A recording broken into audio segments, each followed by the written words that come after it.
ఈ మధ్యలో సినిమా హీరోలు కూడా సొంతంగా పాటలు పాడుతున్నారు. Balayya sir, Chiranjeevi sir, Pawan Kalyan sir, NTR అన్న, శింబు ఇట్లా చాలా మంది హీరోలు వాళ్ళ సినిమాలల్లో స్పెషల్ సాంగులు వాడి ఫ్యాన్స్ను పండగ చేసేటట్టే చేస్తున్నారు. అదే ట్రెండ్ ఫాలో అయ్యిండు మన కేంద్ర హోంశాఖ సహాయ మంత్రి బండి సంజయ్ సారు కూడా.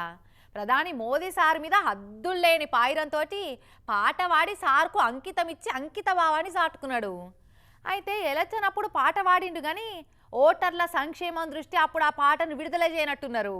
ఇప్పుడిగా ఓట్లై ఏడాదిన్నర పొద్దుపోతుంది కాబట్టి బండి సంజయ్ అన్న వాడిన పాటను సోషల్ మీడియాలో గిట్లు ఇడిచే వరకే మొత్తం షేక్ అవుతుంది. అమ్మో, కేంద్ర సహాయ మంత్రి బండి సంజయ్ అన్న లోపట ఇంత సహజ గాయకుడు ఉన్నాడని ఇన్నొద్దులు ఎవ్వరికి తెలియకుండే.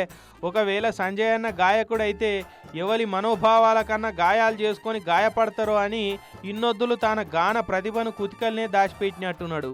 సోషల్ మీడియాలో వైరల్ అవుతున్న అన్నవాడిన పాట చేయబట్టి అన్న లోపల దాగిన హిడెన్ టాలెంట్ ఇప్పుడు తెలుగు ప్రజలకు తెలిసే భాగ్యం దక్కింది.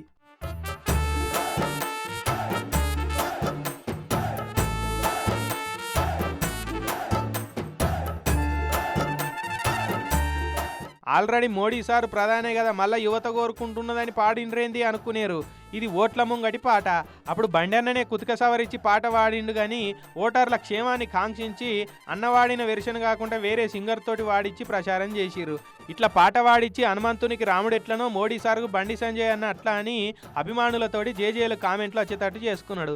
అయితే అన్నలోపట ఉన్న అపర గాయకుని చూసి చాలా మంది పరిశాన్ అవుతున్నారు. ఇప్పుడు తెలంగాణకు కొత్త గానకోకిల దొరికిందని ఒగలు ఒగిడితే ఇంకోలేమో మన తెలంగాణ సర్కారు ఇసంటి గొప్ప కళాకారులకు గద్దర వాడిచ్చి సత్కరించి మరింత ప్రోత్సహించాలని అశేష అభిమానులు కామెంట్ల వరద వారిస్తున్నారు సోషల్ మీడియాలో.